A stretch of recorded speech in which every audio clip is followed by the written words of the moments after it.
about the ethnonyms Yorùbá and Olùkùmi, produced by Think Yorùbá First.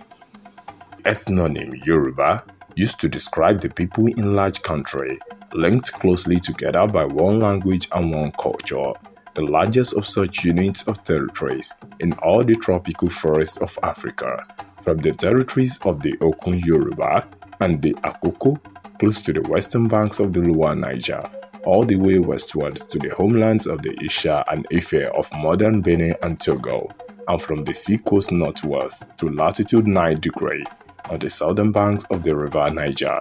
Yoruba land occupied about half of West African tropical forest. For many years, there has been widespread curiosity and mysteries surrounding the ethnonym Yoruba, the meaning and even etymology. Many have said it was from a name given to these people by Hausa, Fulani people and even some others, while many have suggested that it was exclusive to Oyo. In this documentary, we shall discuss this.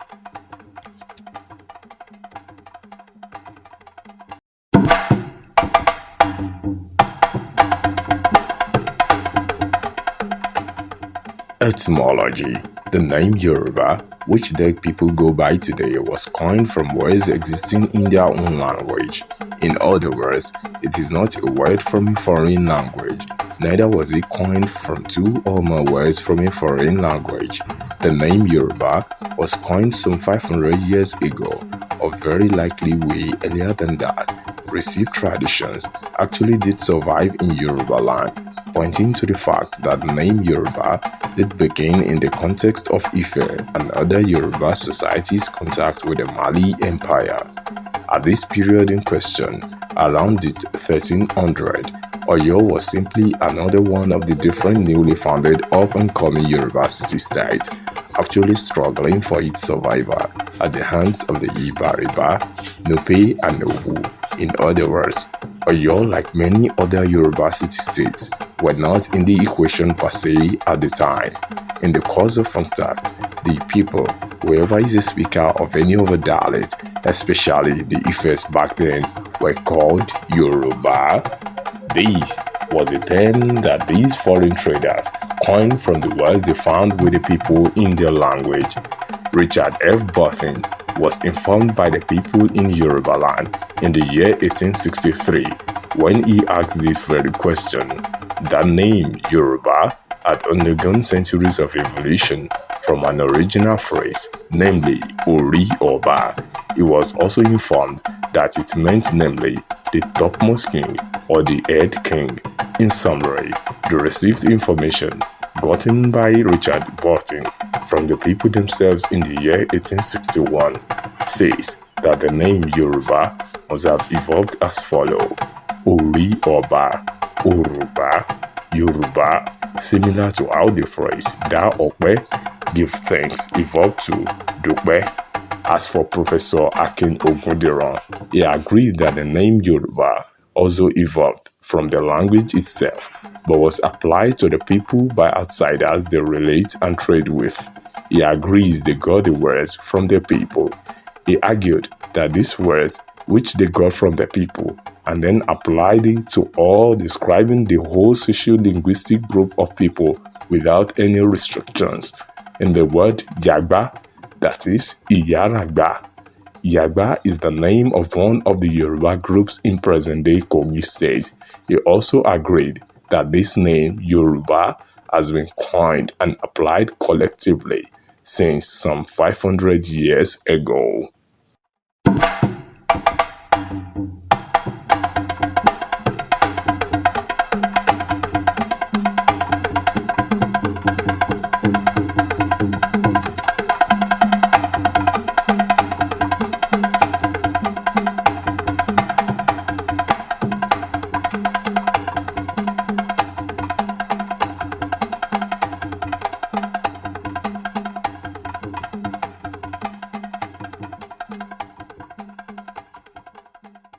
Manuscripts from Mali, which dates to the late 1500s, do survive till date. One of the essays in the manuscript, written by Songhai scholar Ahmed Baba al-Timbuktu, titled Mirage al-Shu'ud 1600 from Mali contains the name Yorùbá without the letter Y, that is Oruba. Also, the evolution from Oruba to Yorùbá, that is substitution of the initial glottal stop with the consonant Y, is apparently a feature of the classical Arabic dialects of the central western Sudan, where the Mali Empire belongs. It turns out that this particular version of spelling, the name is also the oldest known form from any document. This is very significant, and the text wasn't describing a state or section of the region. In fact, it was describing the whole socio-linguistic group of people without any restrictions, and this was at a time when Oyo was just returning from exile and not yet an empire to have created any noticeable impression in West Africa to have been isolated for referencing. Fast forward to 1500, a new Yoruba empire had risen. Oyo Empire succeeded the declined Ife Empire. During this new era of Oyo imperial domination, Oyo, like Ife did centuries earlier, traded far and wide. The name Yoruba, which used to be a general name from the perspectives of outsiders centuries earlier, now became a sort of second name for Oyo, which their foreign partners are now more acquainted with than anyone else within the whole socio-linguistic group. A new paradigm was therefore born, whereby Oyo was almost exclusively known, even at home, by the name Yoruba. In fact, it sometimes led to confusion. In other words, prior to this Oyo era, the name existed for all as a group from the perspective of outsiders. Fast forward to the early 1800, it had become almost an unwritten rule that the name Yoruba refers in an almost exclusive manner to Oyo. By the mid-1800, however, there was a reversal back to the initial status quo, wherein the whole socio-linguistic group is to be referred to once again in history by the name. The whole difference now is that it is no longer a sort of nickname from outsiders. It now became more concrete, formalized, and officialized by us.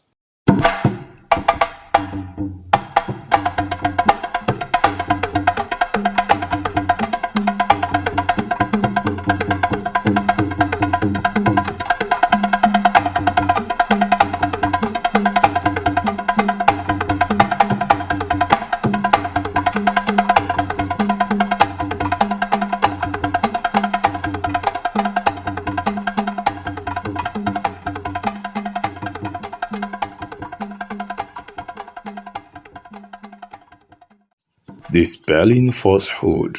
These are Hausa and Fulani dictionary, showing no Yoruba or Yoruba in them. Mispronunciation makes Yoruba pronunciation as Yoruba, just like many Yoruba would mispronounce Igbo as Igbo or Yibo despite having B in Yoruba. Also, Katanga mispronounces Katunga is a Hausa word for wall. Hausa traders used to trade with Oyo and would describe the place as walled city, Oyo Katanga. Some parts of the wall were still standing till date. Ethnonyms for the Yoruba by different people. Yarawa by Kanure, Yarbankoin Yorubabi by Fulani, Yarabawa Ajagi by Hausa, Yarbanki by Sungai, Yorubawi by the Harab, Eyagi Yarbansi by the Nupe, Iyaji by the Igala, Iyaji Yoruba by Igbo, and Yoruba Olùkùmi by Yoruba themselves, and Nago by Fon and Ewe, Alata in Ghana, Aku in Gambia to Sierra Leone, Nago in Brazil, Lukumi in Cuba, Nago in Bahia, and Mina in Rio de Janeiro.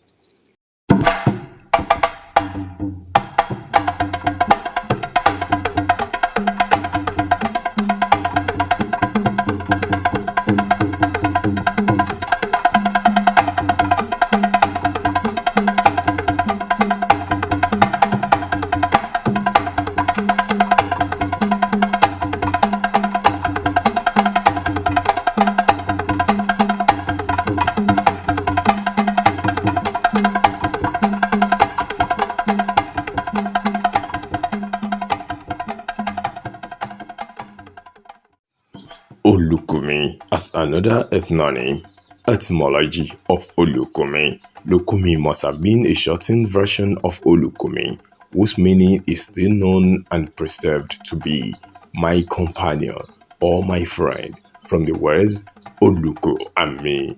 Historian Abiodun Adediran suggests that the term Lukumi was used in the Americas to refer to all Yoruba subgroups under a single heading, because they were so broadly identified under one name and, more important, came to identify themselves as Lukumi. Adediran argues that most likely a pan-Yoruba identity existed in Africa but became more pronounced in the America. In explaining how the Yoruba from diverse regions became known as Nago in Brazil, Gel Jose Rey writes, the Yoruba of the Oyo, Egba, Ijebu, Ilesha, and Ketu kingdoms became Nagos in Bahia through complex exchanges and convergences of cultural signs with the help of a common language, similar divinities, orishas, the unification of many under Islam, long experienced as subjects of the Oyo Alaafin, Yoruba urban tradition, and obviously a life of slavery in Bahia. This more inclusively identity thrived where Yoruba speakers encountered members of other African ethnic and linguistic cultures in the Americas. Consequently, they became more cognizant of shared cultural elements that bound them with other Yoruba.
In fact, by the time that the trade with Europe started, the Yoruba language had become the lingua franca for people beyond the Yoruba ethnic homeland. Writing about the Ajah Kingdom of Alada in 1668, Dapa said, their own mother tongue is by them little regarded. Therefore, they seldom speak it, but they are obliged to speak mostly Al-Khomij, which in their country is regarded as a noble language. One Father Colombian of Nantes visited the coast of West Africa as head of the French mission in 1634 and 1640. In a letter to the higher authorities of the mission, he wrote as follows about the Benin Kingdom. In this kingdom, the people may very easily be led to embrace the faith. The priests can live here with greater ease than in other parts of Guinea because of the healthy climate. The language is simple. It is called the Commane language, and it is universally used in this part. Just like Latin in Europe, Europeans along the West African coast called the Yoruba Lucumi, Lukumi or Al-Khomin, and endless variations of it, and the Yoruba language Al-Khomij, Likomin, and other variations. Those Dapas Al-Khomij and Father Colombian Likomin meant the same. The Yoruba language, the use of the Yoruba language, therefore, linked together not only all parts of the Yoruba homeland, but also areas extending beyond. As earlier pointed out, the Ajah country commercially was essentially part of Western Yoruba land. Such an expansive cultural and linguistic continuum provided great opportunities for commercial development.